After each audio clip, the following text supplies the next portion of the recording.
Hey, how you doing, folks?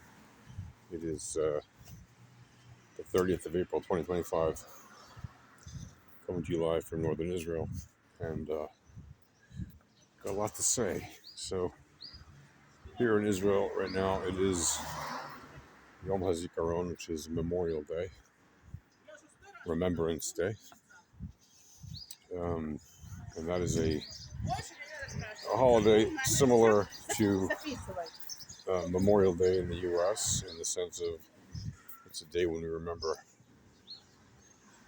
the soldiers and the victims of the wars and terror attacks that have happened in Israel over the last 77 years since Israel was established in 1948, like when it was reestablished as a country, as a nation. And at the end of this, so during this day, there's a siren that rings throughout the country, and usually people stand at attention or stand in silence, not at attention, but they stand in silence. And they do it twice on Yom HaZikaron, on Memorial Day. They do it once when the day starts, which is last night in the evening, and it's sundown because the Hebrew calendar starts in the evening. The days start in the evening. So it rings in the evening when the day begins, and then it rings again during the daytime, I think around 10 or 11 o'clock in the morning, for about a minute. It rings throughout the country. And people stand again. Usually there's some kind of a ceremony, depending if they're in a government organization or the military, or they're at some museum event for like fallen soldiers, or they might be in a school or university, or anywhere that there's any kind of government related stuff happening. There will typically be some kind of a ceremony. But even just in public, when you're walking in general around the street, if the siren rings, people will typically stop what they're doing and stand for a moment, stand for a minute, and just think of those who have fallen in war, in battle, in combat, in attacks, whether they were soldiers or victims. And it's kind of a moving day. And on television, you'll typically see TV shows that reflect that. If for people who watch TV, they'll show like a lot of documentaries about the wars that have happened. So they tell stories about, there would be like biographies of people during the war. Usually they show some of people that everybody knows, and then they also show a whole bunch about people that, like average people that you wouldn't necessarily know about, who actually, did some heroic thing or was just a victim of some horrible thing or whatever it might be, whatever the story might be. There's tons and tons of stories, unfortunately, of people who've died in wars and battles and terror attacks. And so there's a lot of stories to tell. And as the years go by and the attacks keep happening, there's inevitably more stories to tell. And then after that sort of long and kind of sad day, unlike American Memorial Day, which is full of sales at stores and barbecues and some kind of celebratory events. Yeah, sure. I mean, in theory, Memorial Day, you remember, those who fell in war and all that stuff. But it also has, America is such a big country. And, fortunately, the wars do affect people directly, yes, obviously. But fortunately, most people in America don't have to serve in the army. And so a lot of people don't know necessarily anybody who has served. And so there's a different kind of thinking about Memorial Day, which is they kind of celebrate on Memorial Day, which is a very, foreign concept to people who live in active war zones. Like, when you have a Memorial Day, you're commemorating those who fell. You're not celebrating it necessarily. But it's a different culture and a different concept. So in Israel, we don't celebrate on Memorial Day. What happens, though, is at the end of Memorial Day, the entire nation swings its mood from kind of down to up, because at the end of Memorial Day is the beginning of Independence Day. Yom HaAtzmaut, as it's called in Hebrew. Yom means day. HaAtzmaut is the independence. Right? Atzmaut is independence in Hebrew. So Independence Day starts at the end of Yom HaZikaron, at the end of Memorial Day. Literally, you go from one moment being sad to the next moment being celebratory. And then for 24 hours, it's just a big Independence Day party. Usually there's fireworks and parties and live shows and all kinds of, everything's fun and wonderful, and barbecues and festivities, and, there's all just gatherings, and it's a big fun day.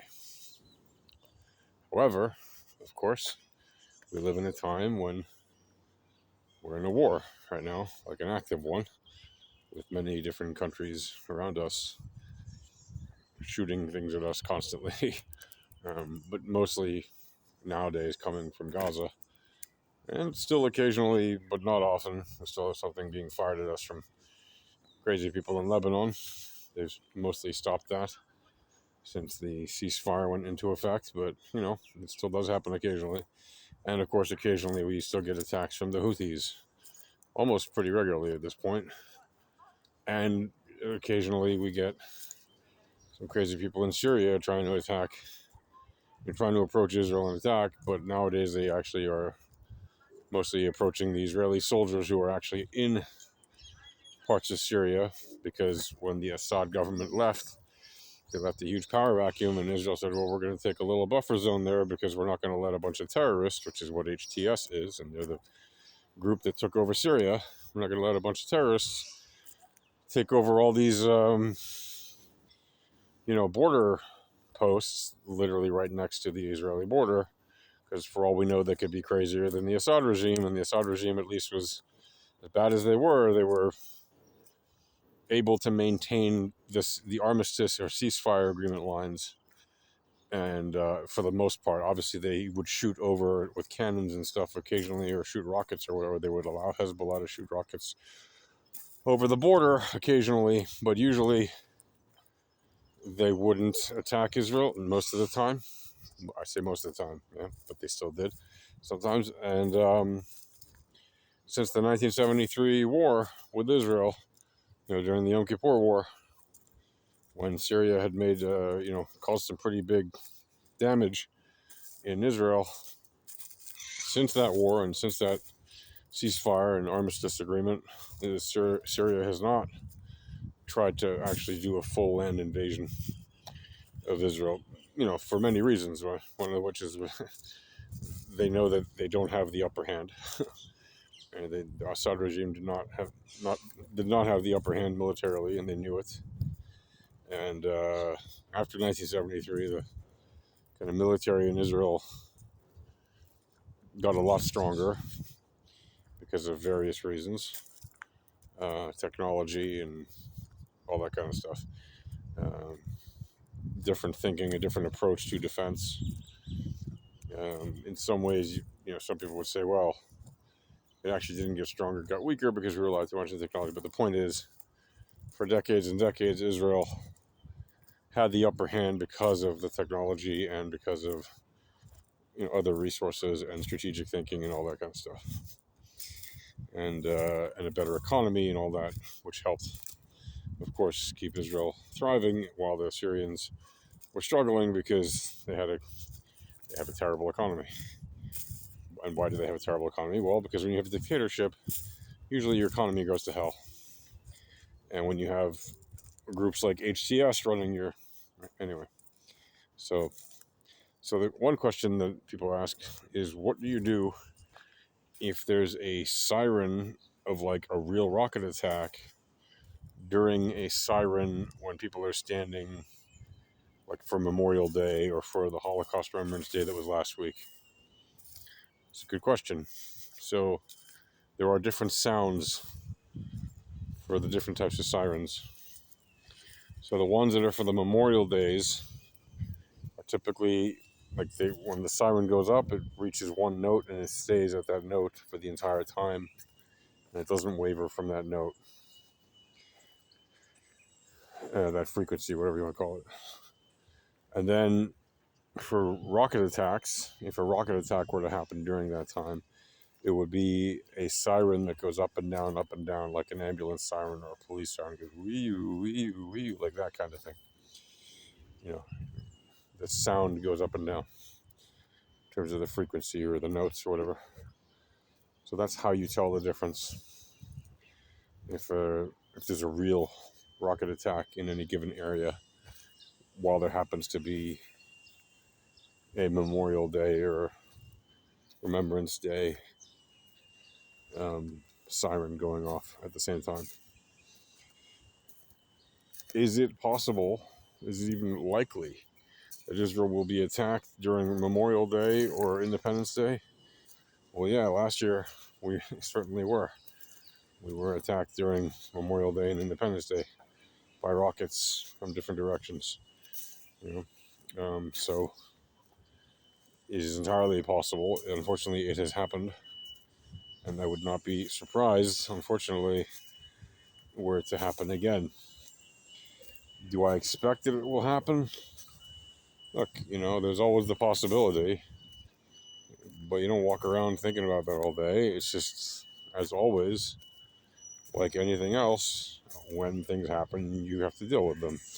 So, something you learn by default when you're in Israel or any other part of the world that's in a war zone.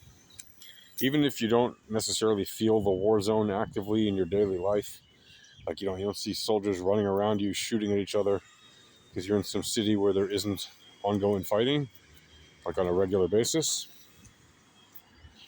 Nevertheless, you learn to be situationally aware. For not everybody, but most people learn to be pretty situationally aware, almost as a default, right? Like without even thinking about it, people are, and even if they're not fully situationally aware, they're a little bit situationally aware, more than a lot of people who live, fortunately, cushier, safer lives in countries where they don't have ongoing wars on a regular basis. Right? So if you happen to be in a country that doesn't have ongoing wars on a regular basis, and you've never served in the military, and you've never been a police officer or an emergency worker of any kind that needed to be situationally aware, you might not be. And that's not only okay, that's actually wonderful that you've never needed to be, right? That's amazing, and I hope you never need to be. But the reality is, for most people on planet Earth, right, most people on planet Earth, at some point, will experience some kind of a conflict. Directly or indirectly, they will experience it by being in a country that happens to be in a conflict with somebody. Right? Think about how many conflicts there are on Earth right now. Right? Most people live in a country that's in a conflict with somebody. India, Pakistan, right there. There's a couple billion people on Earth who are either directly or indirectly affected by a conflict. Is it an outright war? No, it's not an outright war. But it's a conflict, and there are certainly people getting hurt. And, you got violent skirmishes on the border. You got, potential for a war, potential for a catastrophic war because they both have nuclear weapons. So it could be very, very, very bad, not just for India and Pakistan, but for the world, right? And then there's, China has conflicts with many people in its own country, like the Uyghurs and others, people in Tibet, and on and on and on. So that's another, a couple billion people right there. So literally right there, almost half the Earth, more than a third of the Earth, I'm probably almost a half of the Earth's population is in some way involved, directly or indirectly, or is in some way affected by conflict. And that's just 4 countries, or 3 countries that I mentioned, right?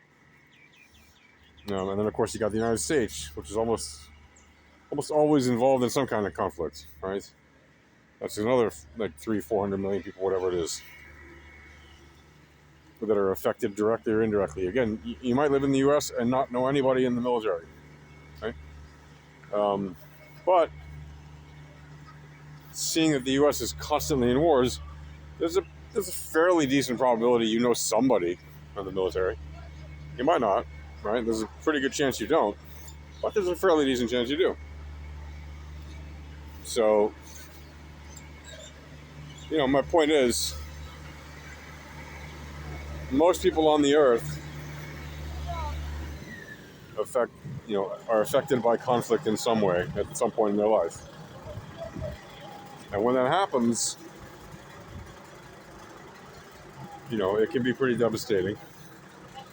But one of the things you learn is to be situationally aware. Right? You either learn it because you're trained to, or you learn it as a matter of just survival. Right? Your instincts kick in, and you're suddenly doing instinctual things, and then when you reflect on it, if you reflect on it, you realize certain things about the situation that the next time you come into a situation like that, you're aware much more of the potential risks and dangers that you face, right? That you might face. And that's what it means to be situationally aware, is to know what's what around you at all times, so that you don't fall victim to things happening around you without any ability to identify them ahead of time. And to say, okay, this bad thing might happen, therefore I should avoid that. Anyway, folks, that's going to do it for now. I bid you all a wonderful and peaceful day. And to everybody in Israel, I hope you have a good Memorial Day and a happy Independence Day. And that's it. Everybody else around the world, peace and love. See you guys.